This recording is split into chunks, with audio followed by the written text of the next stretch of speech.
So anyway, this is what we were looking at in Revelation 12. The the main players. When I say the main players, I mean the main persons involved in this great controversy in terms of this world. We're not talking about heaven, where God is involved. We are talking about who are the main characters involved in this conflict here in Revelation 12. And what we saw is that the main characters were the woman and the serpent and the seed. God had told Eve, I will put enmity between, told the serpent, I'm sorry, I will put enmity between you and the woman, and between your seed and the woman's seed. So, right at the beginning, God made Satan know that there would be enmity between himself and somebody who would come from the woman. And of course, this somebody God refers to as a seed, offspring, child. It's interesting. This again gives us an insight into the way prophecy works and the way God speaks, because you can think of God there in the presence of Adam and Eve and Satan, the snake. God says, I will put enmity between you and the woman. So Eve is thinking, this snake is going to be my enemy for the rest of my life. And between your seed and her seed, so she's thinking, I'm going to have a child, and the snake is going to have children. And the child of the snake will be the enemy of my child. It shall bruise thy head, and thou shalt bruise his heel. So the child of the snake will damage the foot of my child, and my child will damage the head of the child of the snake. This is Eve, and that is probably most likely how she was understanding the words of God. So you notice when Cain was born, Eve said, I have gotten a man from the Lord. And it's not hard to conclude that she believed that this child was the seed that had been promised. Of course, you know that Cain killed Abel, and he clearly wasn't the seed. And Abel wasn't the seed because he was dead. But when Seth was born, she also said, or when she had Seth, sometimes she says, God has given me a seed in place of Abel, whom Cain slew. So the point I'm making is that there was this expectation from the very beginning that a child would be born that would be that would recover what was lost by Adam and Eve. Of course, when Adam and Eve began to grow older and none of their children, it was obvious that none of their children was to be this seed. I suppose the promise passed on to other generations, passed on for generations, and there was a kind of expectation among the women of the Bible that the firstborn child would had the potential to be somebody special. And I think this is a part of the tradition that developed where the firstborn was to get the birthright, and where the firstborn was to get the blessing, because there was the belief that a child was to be born who would be very special. Now, of course, what you can see is that Eve and many generations of those Hebrew women, they believed in a literal human child who would literally, I'm not sure exactly how they figured out the part about the snake. Possibly in the first generation with Eve, they believed it might have been a literal snake. I don't know. But of course, especially during the time of Jesus, a lot of this was clarified. Jesus talked about Satan, who was a liar and a murderer from the beginning. And I suppose when the angel came to Mary and told her that she would have a child, a special child born without a human father, her mind began to go through these promises. Of course, they expected a Messiah, and the word Messiah, the anointed one. I am sure a part of that expectation was this promise made in the Garden of Eden. So now in the book of Revelation, God returns to that theme and God shows us a greater understanding of this prophecy, which maybe a lot of them never really grasped. So what do we see? We saw that there appeared a great wonder in heaven, a woman clothed with the sun, and the moon under her feet, and upon her head a crown of 12 stars. And she, being with child, being pregnant,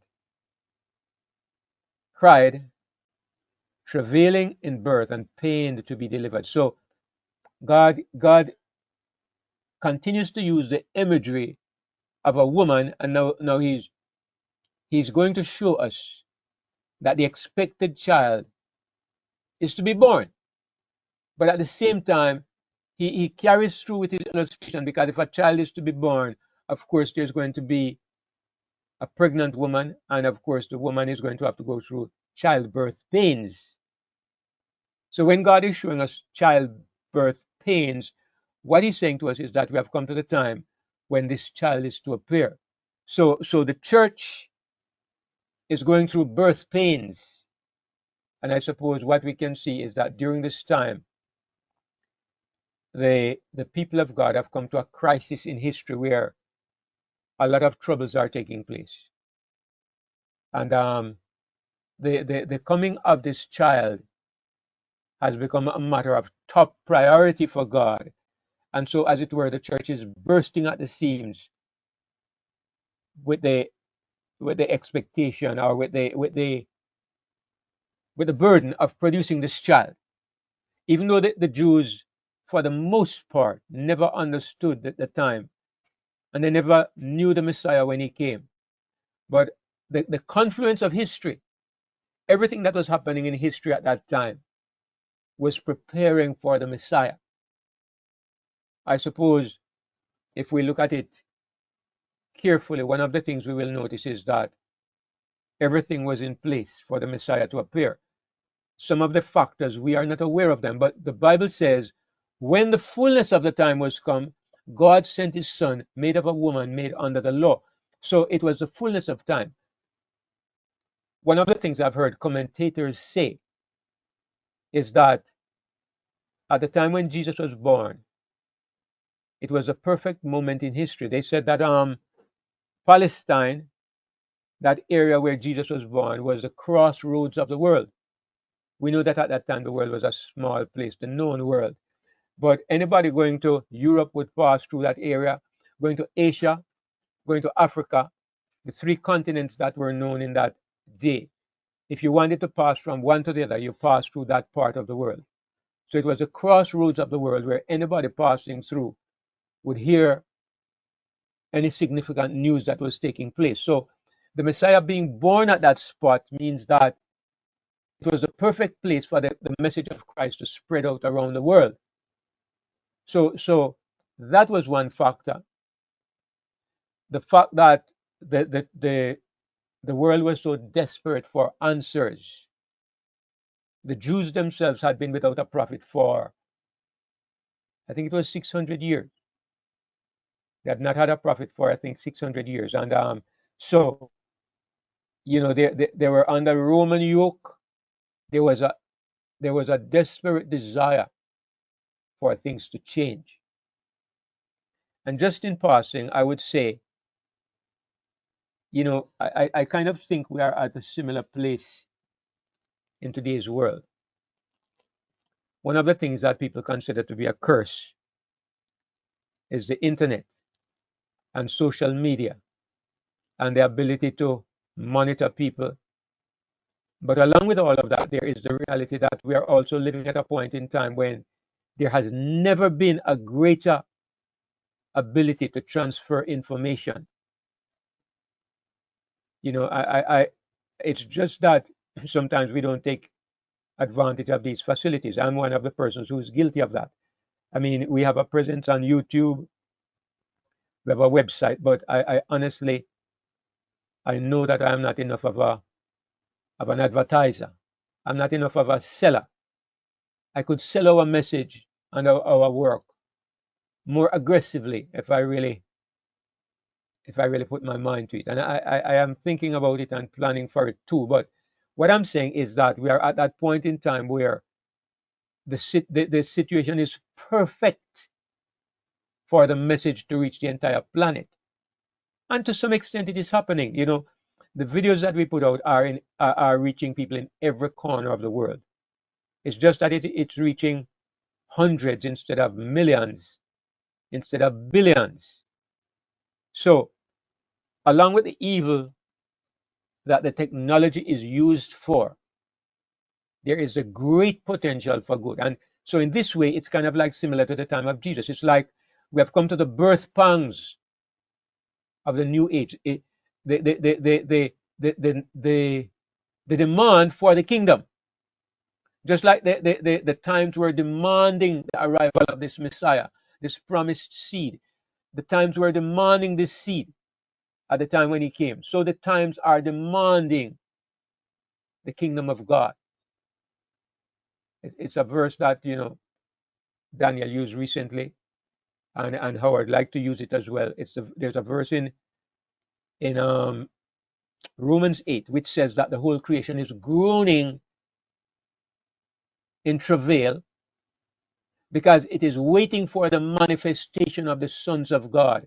And if I may reword that, it is waiting for the revelation of the kingdom of God, the sons of God through the kingdom of God. The world is at that point in time where the creation is groaning for the manifestation of this that we have been studying about, because we're at that moment in time. So we have come to another time when the confluence of history and the confluence of events are telling us that it is time for the seed to be manifested again. So anyway, this is what was happening at this time when it says the woman was in childbirth. She was travailing in birth and she pained to be delivered. The world and nature and the times were crying out for the seed. So the time had come. We can't maybe answer all the questions as to why was it the fullness of the time, but we can look at a few things and come up with some ideas. At the same time, there appears another wonder in heaven. Behold, a great red dragon having 7 heads and 10 horns and 7 crowns upon his heads. And we saw that this person, of course, is Satan. What is he doing? His tail drew the third part of the stars of heaven and cast them to the earth, and his dragon stood before the woman, which was ready to be devoured, for to devour her child as soon as it was born. So here is the conflict of the woman, the serpent, and the seed, straight from the Garden of Eden, straight from Genesis. God brings it back to us in the book of Revelation. You might say, as it was in the beginning, so it is at the end. But what we see here is actually God showing us that the promise in Eden, this was the meaning, this was the fulfillment. The woman is about to bring forth a child, and this child, the serpent or Satan will damage him, but he will crush the serpent's head. Now we know that, of course, this child is Jesus. She brought forth a man child who was to rule all nations with a rod of iron, and her child was caught up unto God and to his throne. Clearly, the ascension and the glorification of Jesus. Now, one of the things we need to understand, and this is a carryover from what we were looking at this morning, one of the things we need to understand is the threefold work of Jesus Christ. Again, I think in our emphasis on this, we are somewhat ahead of many other Christians. Many of them look at what Jesus did at Calvary and they end the story there. But we understand that was a revelation of God's character and the salvation of humanity, or the saving of humanity, or the redemption of humanity, or the ransoming of humanity, however you want to put it. But then that was phase 1. There is phase 2, which is the vindication of God's government and God's kingdom, which is Jesus doing it again through humanity. Jesus accomplishing the second part of his work, in fighting the battle to restore God's kingdom, the second part is through the church, through the kingdom, where he will continue this process of crushing the head of the serpent.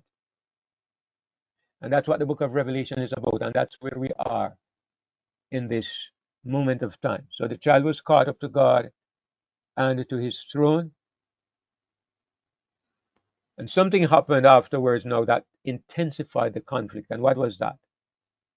There was war in heaven, and Michael and his angels fought against the dragon, and the dragon fought and his angels, and they prevailed not. Neither was their place found anymore in heaven. So we have emphasized this self-evident point, a point that is self-evident because it only takes a second to think about it and realize it's true. And what that point is that this war in heaven was not what you see depicted on the screen. On the screen, you see angels with drawn swords using force against one another. And we recognize that that cannot have been the nature of the conflict, because on one side is God and the agencies of God, and no evil power, no contrary power can stand before God for a moment if the contest is a contest of strength. So we have concluded that the contest that is taking place is a contest of information, it's a contest of ideas, it's a contest of truth versus falsehood. That's the essence of this conflict, and that is why judgment is so important, to reveal the truth. This is why the way the battle is fought, we need to understand, and that we use our weapons accordingly. I think that's one area in which we all need to be somewhat more informed and somewhat better prepared in that area of understanding how we fight and the weapons that we use in this conflict. But anyway, so the picture I have here is misleading, but it's helpful because it highlights a battle. But it's necessary to point out it's not a physical battle, it's not a battle with physical weapons. So this is what intensifies the conflict, because it says in verse 9, and the great dragon was cast out, that old serpent called the devil and Satan. God makes sure that he puts in the word serpent. You would say, why doesn't he just refer to him as the devil and Satan? But because he wants to connect this with the Garden of Eden. He goes back to give you his original identity as that old serpent which deceiveth the whole world. And again, I should say something. I will say something. When Satan's assault against humanity is described in this verse, notice what God highlights. He deceives the whole world. In Peter describes Satan as a roaring lion who goes around seeking whom he may devour. But what we need to understand is that the real danger with Satan is not that he will physically destroy you. Satan's real tools that he uses against us, his real weapons, is not so much that you need to be afraid to walk at night because ghosts will ambush you and throw you down, or that evil spirits will come and lock their fingers around your neck at night, or that in some way evil spells will be cast on you. This is not the real, or not the primary danger of the devil. Notice what God says. He's trying to destroy like a roaring lion, but look how he does it. He deceives the whole world. Satan's great tool, whether in heaven or on earth, is the tool of deception. Why do you think he was able to drag 1/3 of the angels in heaven with him? What did he use? Threats, promises. What he used was deception. He deceived them concerning the true character, nature of God. That's what he used. And I put it to you that here on this earth also, the greatest weapon of Satan is deception. Primarily, he deceives us about God. But he extends that deception into other areas that are related. So we should understand that if this is so, then God's greatest weapon against Satan is the truth. And this would explain why Jesus says, you shall know the truth, and the truth shall make you free. it also highlights the reason why Jesus says, I am the way, I am the truth, I am the life. It further emphasizes why, the Apostle John would say, for the law was given by Moses, but grace and truth came by Jesus Christ, because truth is God's weapon in this conflict against Satan.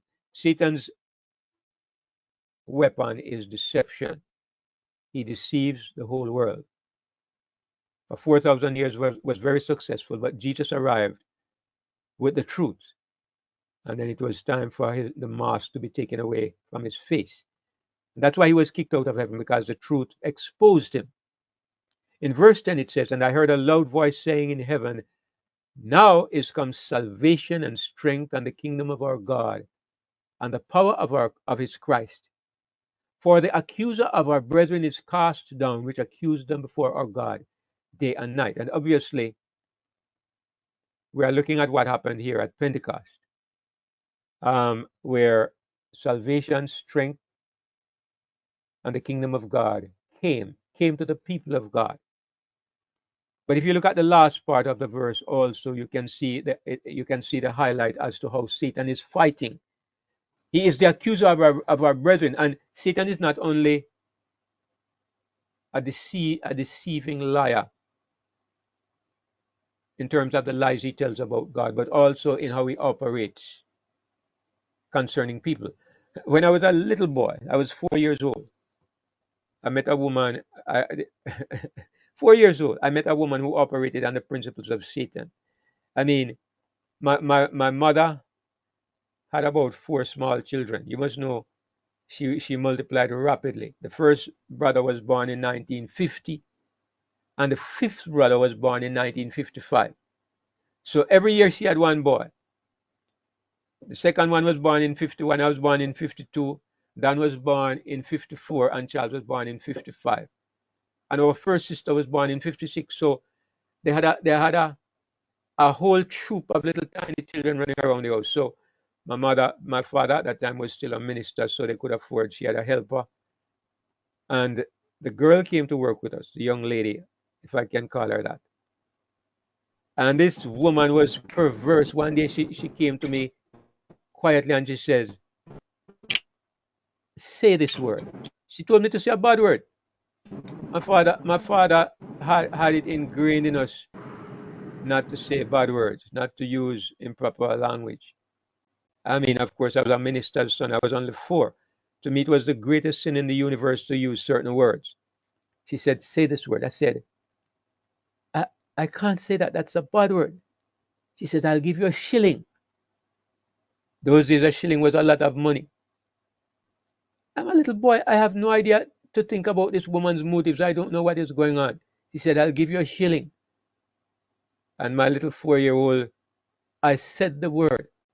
She went straight to my father and told him I had said this word. I thought I was horrified, thinking the world would fall on my head. My father gave me a long lecture, and then he took soap and water and washed out my mouth. The worst of it was the embarrassment, but I mean, soap and water, it did nothing. But my father was, he wanted to make the point, but he didn't want to hurt me. He washed out my mouth with soap and water. So I was too terrified and too little and too foolish to tell my father what had really happened. But I always wonder what motivated this person to do something like that to a little boy. And it makes me think of Satan. Satan, he presented his deceptions to the people of God, and as soon as they fell, what did he do? He went before God to accuse them. He did exactly what this woman did to me. He went before God to accuse the people that he had deceived into letting down God, if you may put it that way. He loved to accuse the people of God, and that was his job. Now, sometimes he had a point. I mean, the people of God, they couldn't help themselves. They were carnal. They might have been converted, but they were not born again. So they could fight and they could try but they still were defeated at times, and so he came to accuse them before God. And he had a point. But then Jesus came and Jesus died. And Jesus, now he has no more accusation, because every time he brings an accusation against God's people, all that God presents is Jesus. No matter what you can say, it is covered by my son. There's a verse in Isaiah, I think it's 54, it says, every tongue that shall rise against thee in judgment, thou shalt condemn. Every tongue that rises against you in judgment, you will condemn. This is the heritage of the servants of the Lord. Yeah, anticipating what would happen when Jesus came. So now Satan's mouth is shut. He has no more argument. And so he's kicked out of heaven. That's a part of the reason. Not only has he been exposed to be a God murderer, it is seen that his real intention is to murder God. They saw what he did with Jesus. His schemes are exposed. His real character is made known. God's character is seen on the cross. Satan's accusations are silenced. He's kicked out of heaven. But now he comes down here with, in a murderous rage, determined to do all the damage he can do. It says, therefore rejoice ye heavens, in verse 12, and ye that dwell in them. Woe to the inhabitants of the earth and of the sea, for the devil is come down unto you, having great wrath, because he knoweth that he hath but a short time. I suppose you could say that short is relative, because 2,000 years, that's a very, very long time for somebody like me. But you think, if you think of somebody who has lived for ages, millennia, which is how long, obviously, Satan has lived. 2,000 years is a short space. So the time is relative. Even relative to the beginning of this world's history. 4,000 years passed when Satan basically walked up and down like he owned the place.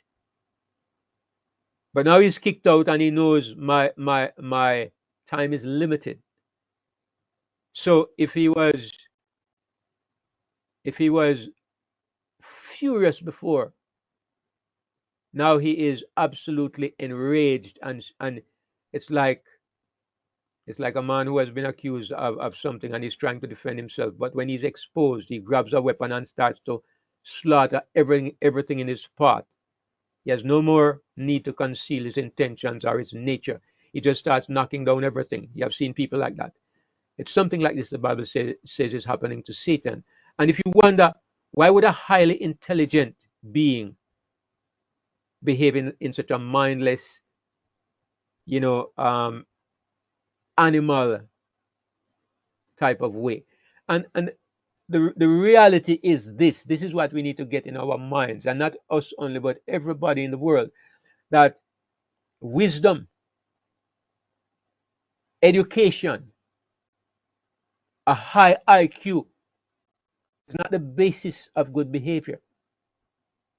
These are the facades that make people think that they are dealing with something worthwhile, but the only basis for good is God. And we can see that when we consider the behavior of some of the most prominent political systems in the world. Some of the people that are most admired, they are the dirtiest, most thieving, most scurrilous scoundrels on the planet. We have seen people like Hitler, and Hitler was a reflection of what exists in many places, in many leagues, but I mean, he had the opportunity to let it out. A lot of them don't. But the point I'm making is that, I heard somebody say something last night. I was listening to a debate between this woman who became a Christian, and not a debate, a discussion, but one of the things she said is that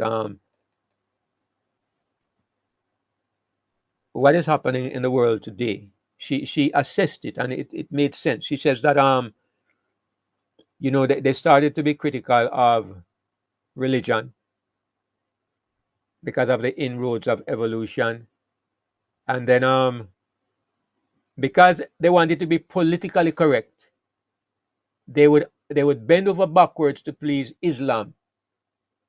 But because we live in a Christianized society, they were very hard on Christianity.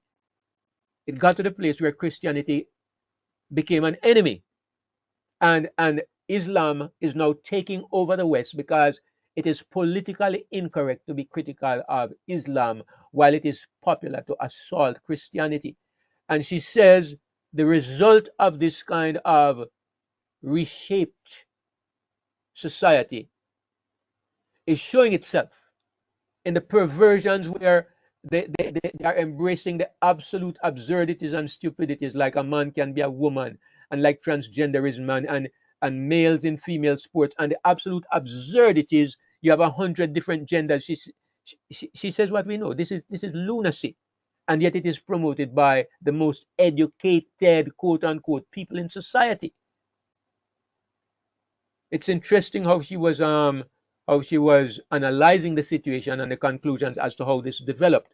But the point is that this has created an environment which is perfect for the devil and his systems to flourish, because the world is, as 200 years ago, the world, the Western world, was a Christian place.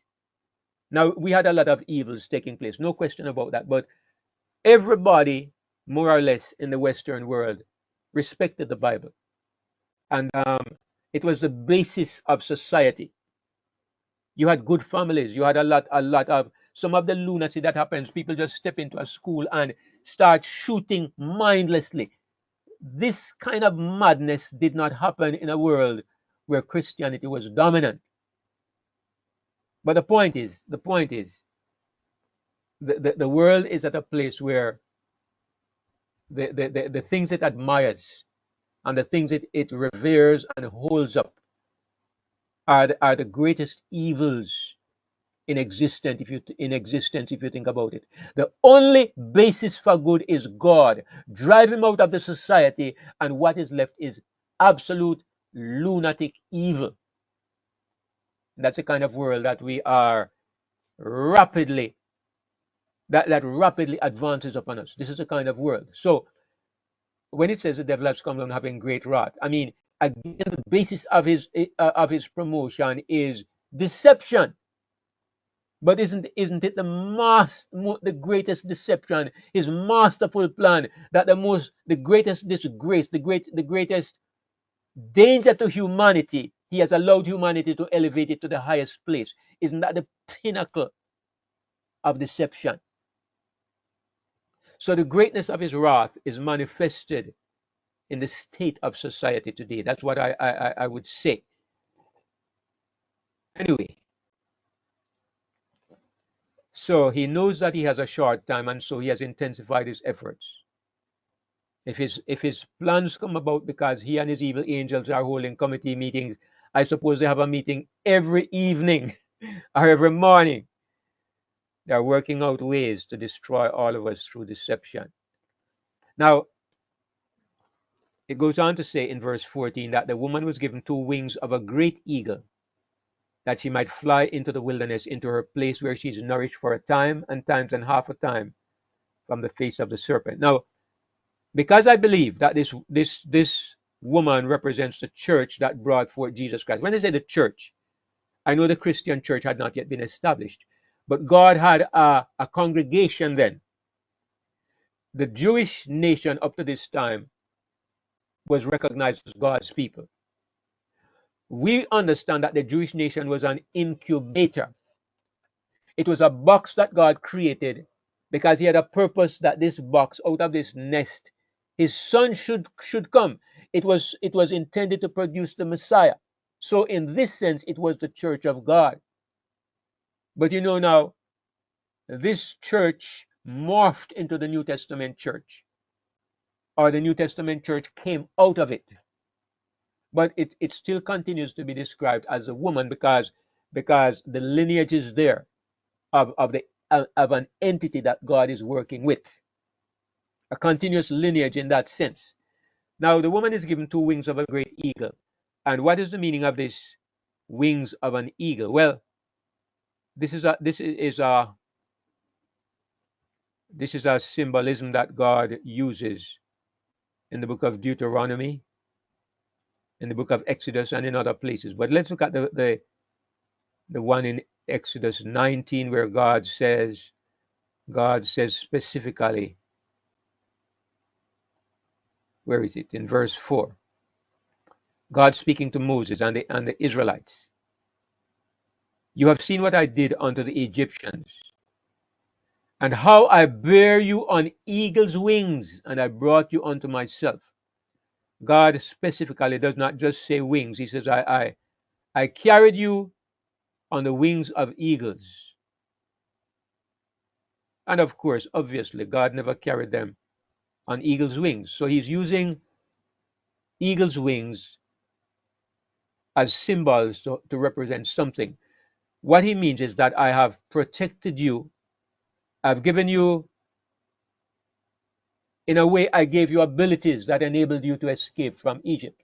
I took you on eagle's wings. And I think maybe the imagery of how an eagle is majestic and she is able to protect her young ones, some of that is there. God says, I took you on eagle's wings. But the point is that God specifically says eagle's wings.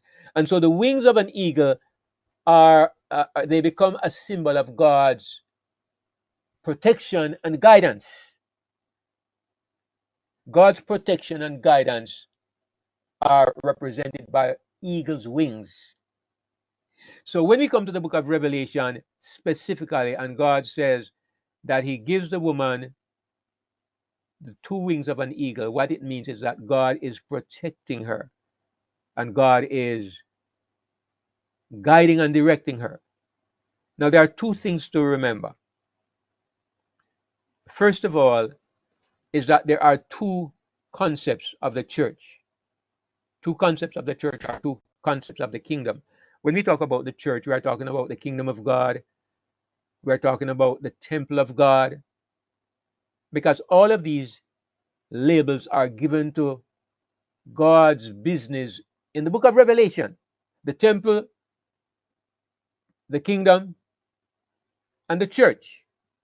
They're all used to describe God's people, God's movement, God's tool, God's agency in the book of Revelation. So all of those are legitimate names.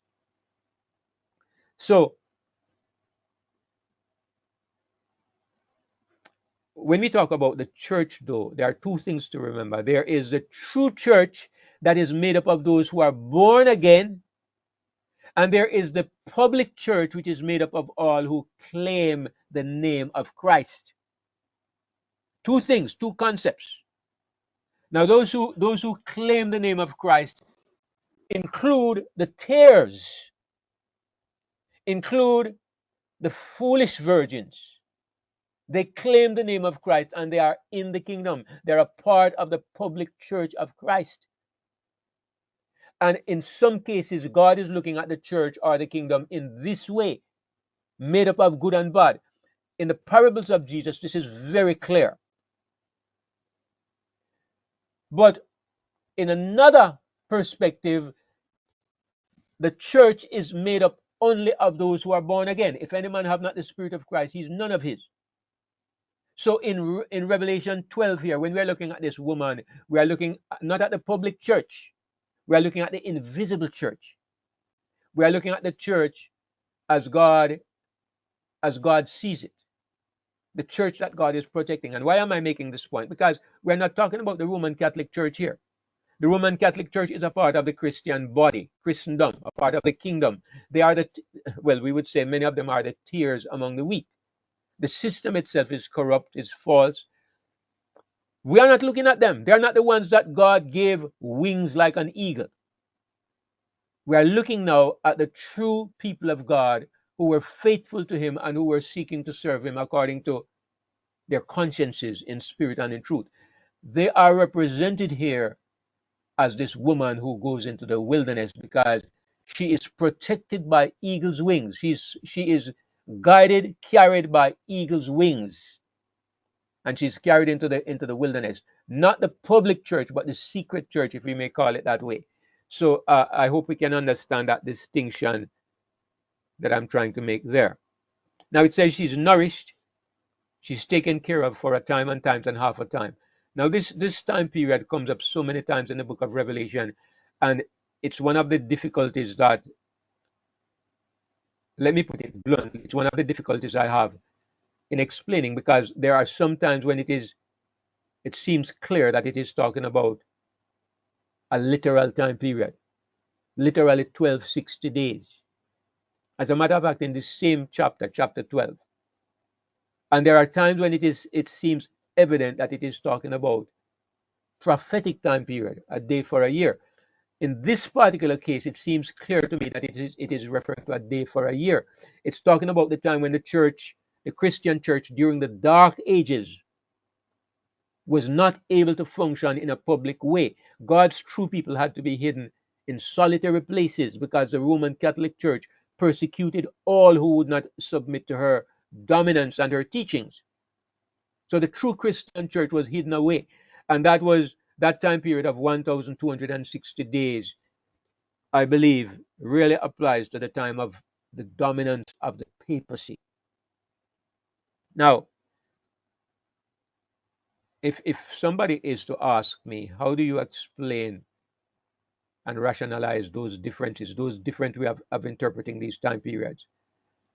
The honest truth is, I don't have a good answer. Okay? And I will tell everybody that clearly so you can be reminded that I'm not I'm not pretending to be infallible. I am hoping and I'm expecting I will find a way to explain it, a way that is consistent and a way that makes sense. I'm hoping, but at the moment I don't have that. And I know that this opens the door for all kinds of speculation, but that's just the truth. And if you go back to Revelation 11, for example, you will see where it says, I will give power unto my two witnesses, and they shall prophesy 1,260 days, clothed in sackcloth. I believe this to be literal time. And then you go to the next chapter, and it says the woman was given two wings of a great eagle. She goes into the wilderness that they should feed her there 1,260 days. The same time period is used. And this is one of the reasons why, let me call the name. Some people don't like when I do, but the Adventist Church takes a historicist view of Revelation. What I mean is that everywhere it mentions 42 months, 1260 days, times and a half, they say it refers to the past. They say every time that time period comes up in any of these forms, 1260 days, 42 months, times and a half, it refers to those dark ages when the papacy reigns supreme. That's what the Adventist Church says. And it satisfies a lot of those who study these prophecies. It does not satisfy me. There are places where it just does not fit. So when I look at the context, I can say this is prophetic time and this is literal time. But I believe we need a better rule by which to make that decision. And as I said, we are still looking for that rule. Now that's one of the hard questions in the book of Revelation that I can't answer at the moment yet. Okay? But anyway, I'm being very open and frank in admitting that to all of us. So the Christian church, the true church, goes into the wilderness. When I say the true church, I don't mean a denomination. I mean those who are born again, those who are true children of God. And the serpent cast out of his mouth water as a flood after the woman, that he might cause her to be carried away of the flood. Now, uh, I have a water. question, Brother David. All right, go ahead, brother Ian. Um, are you saying that with the woman, the woman flying to the wilderness for a time and times and time is not historic? Are you saying it is going to be or has been? No, I'm saying it has been. I'm saying that is historic. Okay. So if somebody applies this in a historical way, I would agree with that, right? Oh, okay. Thanks. Yes. Um, so water, as we know, is used consistently in the prophecies of Daniel and Revelation to refer to an abundance of people. And probably the definitive verse, if we are looking for an actual verse, is all right. It's Somebody okay. mute, mute, mute, mute. All right. The definitive verse is Revelation. What's this? Do I have? Let me mute for everybody. What's this? All right. Somebody can't find the mute button. Um, Mute everybody. It's even harder to mute in this program than the first one. I have no idea why they switched. All right. So, right. I was saying that in Revelation 17 and verse 15, we're told very clearly. And he said to me, the waters which you saw, where the harlot sits, are peoples and multitudes and nations and tongues. So God tells us very clearly that waters represent multitudes of people, different nations. So this is consistent. We can apply this rule consistently in the book of Revelation and probably in the book of Daniel as well, in the prophecies of Daniel. So it says, where are we now? We are down to verse 15. Okay. The serpent cast out water out of his mouth as a flood after the woman, that he might cause her to be carried away of the flood. And this is very simple to understand. And it makes a lot of sense because what we're told here is that Satan raised up persecution against the woman, the true church, the church in the wilderness. He used masses of people, armies of people to try to destroy that church. And this is true according to the record of history. We know how many crusades were launched against we can call the names, the Waldenses, the Albigenses, the different groups who would not conform to the perverted ideas of Rome and who would not submit to the Pope. Crusades were launched against these people and masses of them were murdered. I don't have any idea how to check the record of history. I know that some commentators say as many as 60 million people were slaughtered during those ages. But I've seen where some have said 100 million. That's almost double as much. So I don't know who to believe. But we're looking at different authorities. So I just can conclude that it was masses of people. So the dragon cast water out of his mouth to try to destroy the woman. And that's exactly what we see happening when we look at the record of history.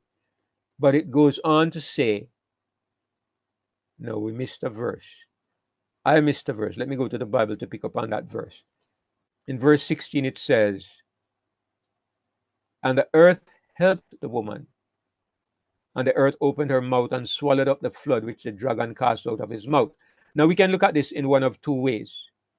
First of all, if when it says the earth helped the woman, it could signify that because the woman was able to hide in the wilderness, or the true believers were able to hide out in wilderness places, they were able to escape this flood that the dragon was casting after them.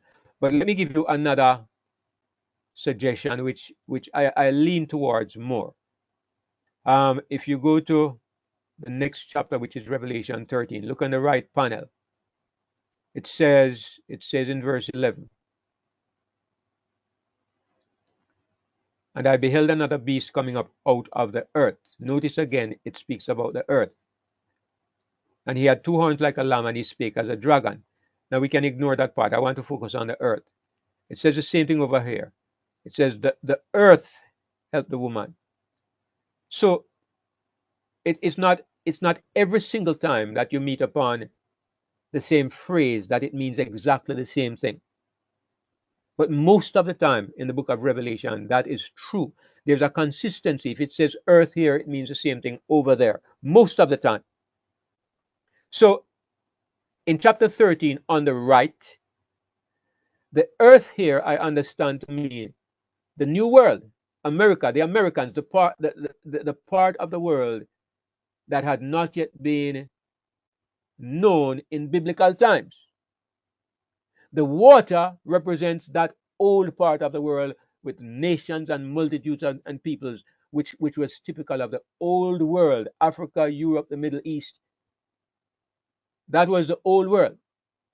The earth primarily focused on the new world, what we call the new world. So it's consistent because when you go again to the left panel, chapter 12, verse 16, it says the earth helped the woman. And what we can see from the record of history is that when persecution became unbearable in Europe, well, I mean, it was always unbearable. But how did Protestantism find a way to begin to progress and to develop in an unhindered way? And one massive way was because America opened up, and many of the people in Europe and in England who were Protestants migrated to America. America became, as it were, a breeding ground for the development of Protestantism, a breeding ground for the development of independent religious ideas, where people could now look at the Bible, think about what the Bible means, and flourish in developing in that way. It's true that it was also some of this was taking place in Europe. I mean, in the days of John Wesley and George Whitefield and his brother Charles Wesley, they were these ideas of Protestantism were taking over. But you know, the Wesleys were badly persecuted, and so was George Whitefield. But it certainly was not like during the Dark Ages. Things were changing. But I think consistency says that we should apply this term, the earth, to the new world. I know that there were many atrocities in the new world. There was slavery, and in America, at one period, they were burning people that they claimed to be witches. In some ways, the intolerance was almost as great as in Europe. But the whole point was that they were beginning to develop a concept and a social structure where they could have a church without a pope and a society without a king. And these were the elements that were necessary for fresh ideas to flourish and develop and grow. I mean, today there is all kinds of lunacy in America and in this part of the world. And I suppose that's a part of the product of this kind of liberty and freedom. But at the same time, it also made for the development of some ideas that were very useful to the Christian world. All right, so then it goes on to say in verse 17,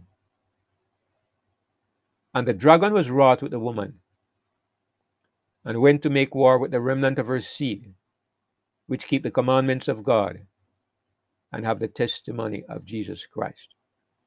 That's the last verse of chapter 12, and we will probably comment on this verse and then we will stop for the evening. But there's a lot that can be commented on this verse. There are so many changes of terminology in this verse alone, so many nuances there. We can say a lot about it. So let's just look at a few of these things.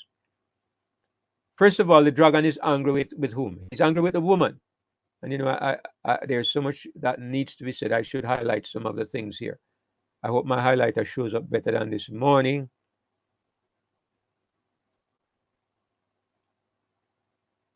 All right, the dragon is angry with the woman. All right, so the original contention is still there.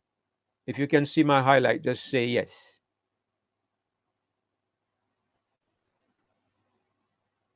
Can you see the highlight I put on the screen? Yes, yes, yes, yes, yes. Yes. All right, thank you, thank you. Okay, the dragon is angry with the woman, but he goes to make war with the remnant of her seed. This is a strange turn of events because, all right, it says that the dragon is angry, he goes to make war with the woman, and then the earth helps the woman. And what I'm saying is that the church basically kind of migrates to a different part of the world where Brother David. the dragon is not able to persecute her there. But he's angry with the woman, and instead he goes to make war with the remnant of her seed. Now think about this. If where the woman is hiding is a certain part of the world, so the earth helps the woman, so the dragon cannot catch the woman, then where is the seed? Where is the remnant of her seed? Obviously, whoever this remnant of her seed is, they should be in the same part of the world as the woman. They should be in a similar situation as the woman. Why doesn't he make war with the woman, but instead he goes to make war with the seed of the woman? So God is not saying that you know Satan cannot catch the woman, so he goes to catch the seed. That cannot be what he's saying, because wherever the woman is, it stands to reason that the seed will be in the same place. So there's a reason why he no longer persecutes the woman and he turns on the seed. And my own conclusion is that the people of God are now being looked at in a different way. At one point, the church was seen as the woman. But now, at the point in time that we are speaking about, the church is being seen as the seed. And what I understand this to mean is that the kingdom, or the church, or the temple, or the sanctuary, whatever we want, those people of God are now so connected to Jesus Christ, so like Jesus, so much an expression of Jesus, so much a conduit for Jesus to reveal himself, that they are no longer looked upon as the woman, they are now looked upon as the seed, or as a part of the seed. In other words, Jesus has replicated himself in these people. This was not true when the church was still seen as the woman. Seen as the woman, yes, they were faithful, they were up in the hills, they were being persecuted and so on. But the understanding of those people, and the revelation of the kingdom through these people was so limited, so much unlike God's ideal, that they were still seen as the woman. But now we come to the end of time, and God sees fit to redescribe them. God is pointing to the spiritual condition of his people at the end, which is the closest thing to the image of Christ that the church has ever seen, that the world has ever seen. These are the people against whom the dragon goes to make war. He's not making war with any denomination upon the earth at this moment. No denomination is worthy of any special attention. They are all playthings in the hands of the dragon. He's interested in something that threatens his existence. He's interested in what can crush his head and bind him in the bottomless pit. And the only thing that can do this is the remnant of the woman's seed. This, brothers and sisters, has not yet been manifested, has not yet appeared in its true state. But all of us in this room, I believe, desire to be a part of that remnant of the seed. And the last part of the verse, it says that this remnant of the woman's seed is characterized because they keep the commandments of God, and number two, they have the testimony of Jesus Christ. Now, it is a travesty, it is a perversion of the truth to suggest that this is saying that these people keep the Ten Commandments. If this is true, you might as well put the Jews in the picture. This is because legalism makes people limit the commandments of God to a set of 10 statements. But the whole point of this description is that God is saying to us that these people have become so identified with Christ that they are responsive to everything that the Lord wants of them. Keep the commandments of God are not a statement that says you conform to the 10 rules that I put before you. No, keeping the commandments means you and I are in such a connection that anything that you say to me, whatever you require of me, Lord, you have it. I'm sensitive to you. I'm a part of your program. My ears are open to you. My eyes are upon you. Anything that you desire of me, I am your servant. Keeping the commandments of God is an attitude and a relationship with Christ, not a relationship with a set of rules. That's the point. And then the last thing is that they have the testimony of Jesus Christ. The testimony of Jesus, as all of us know, is the spirit of prophecy. And where do we find this? We find this in Revelation 19. Revelation 19, let's just look at it since we are discussing this. Revelation 19, and I think it's verse 10. John falls down to worship an angel, and the angel says, "See thou do it not. I am your fellow servant, and I am of your brethren that have the testimony of Jesus. Worship God, for the testimony of Jesus is the spirit of prophecy." Now, the angel says to John that I am one of your brothers. And he says, furthermore, I'm one of your brethren, your brothers who have the testimony of Jesus. So, in other words, the angel is saying, I have the testimony of Jesus, just like your brothers, the rest of your brothers. Is the angel saying, I have the writings of Ellen White? The people who say that the testimony of Jesus is the writings of Ellen White or the gift of Ellen White, I mean, that is another absolute perversion of the truth. The angel is not saying, I have a selection of Ellen White's books or Ellen White's CDs. What he's saying is that I have the gift of prophecy. I have the gift of prophecy, just like the rest of your brethren. When the Bible says that the remnant of the seed, they have the testimony of Jesus Christ, what God is saying is that they are prophets. And so the angel can say, I'm one of them. I also have the gift of prophecy. So it's legalism that limits this gift of prophecy to one person, to one set of writings, when God intends that it should be for every person who is one of the remnant. I'm not saying every Christian who lives or who has ever lived. It has peculiar application to the remnant. Now, let me just highlight this and re-emphasize it a little bit more. If you look at chapter, I'm now in chapter 22 of Revelation. Okay, chapter 22. The verse we just looked at is in chapter 19, where the angel says, don't worship me, I'm one of your brothers that have the testimony of Jesus. So if you go to Revelation 22 and verse 8, look at what happens. First of all, let me go back to the left panel, chapter 19. John says, I fell at his feet to worship him. And he says, don't do it. I am your fellow servant. I'm one of your brothers who have the testimony of Jesus. John should have learned his lesson, but I'm telling you, we can forgive him, and God forgives him because he's so overwhelmed. In Jamaica, we would say, you turn fool, right? When something so unexpected and striking happens to you and blows you away, and you begin to do stupid things, they say you turn fool. All right. So John turned fool. He's blown away by what he's seeing, and he forgets, and so he does the same thing again. In verse 8, it says, and I, John, saw these things, and I heard them.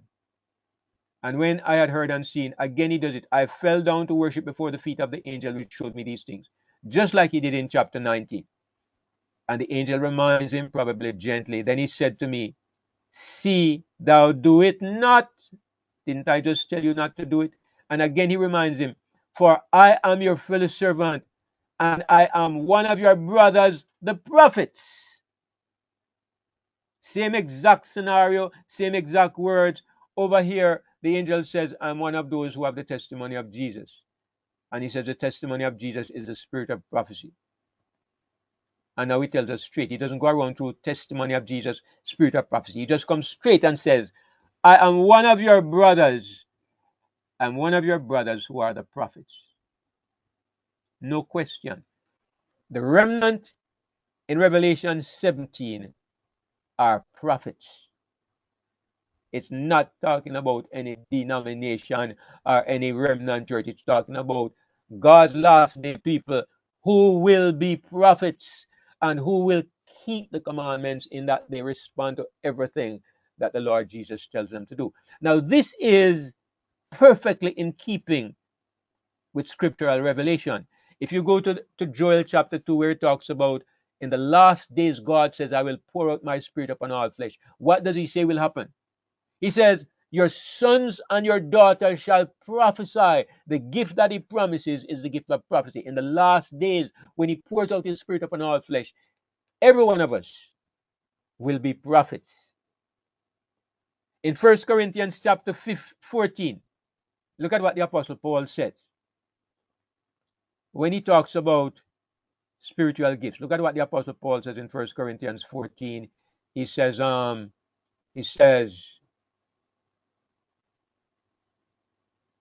follow after charity. Let me use another version. I hate when it says charity. NIV. Okay, NIV. The cursed version, but I mean, it's a simple verse. No way of making any mistakes. Follow the way of love and eagerly desire gifts of the Spirit, especially prophecy. Why would the outstanding apostle tell us that the greatest gift to be desired is the gift of prophecy?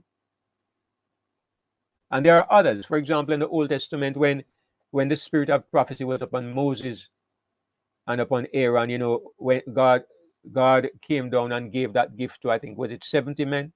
70 men that they were supposed to be with, and two of them remained in the camp. Two of them didn't come, and the spirit fell on them in the camp.